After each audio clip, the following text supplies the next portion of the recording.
होळीनिमित्त आमदार रवी राणा व खासदार नवनीत राणा यांनी आदिवासी मेळघाट क्षेत्रात गावागावात जाऊन भेटी दिल्या। आदिवासी लोकांना शुभेच्छा देऊन व त्यांचं तोंड गोड करून त्यांनी होळीचा सण साजरा केला।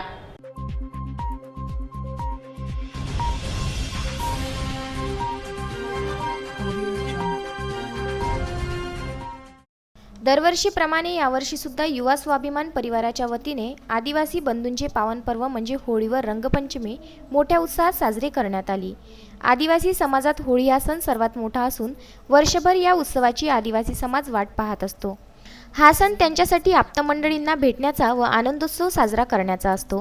गेल्या अनेक वर्षापासून आमदार रवी राणा व खासदार नवनीत राणा हे होळी हा सण धारणी मेळघाटमध्ये जाऊन आदिवासी समाजामध्ये साजरा करतात। यावर्षी सुद्धा रवी राणा व नवनीत राणा यांनी आदिवासी बंधूसमवेत होळी साजरी केली। त्यांचे पारंपरिक खेळ व संस्कृती याची नेहमीच भुरळ ही नवनीत राणा व रवी राणा यांना असते।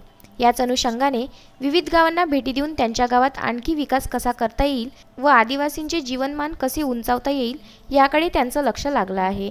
सर्वांना होळीच्या शुभेच्छा देऊन व गोड तोंड करून रवी राणा व नवनीत राणा यांनी होळी सण साजरा केला। विदर्भ न्यूज, अमरावती।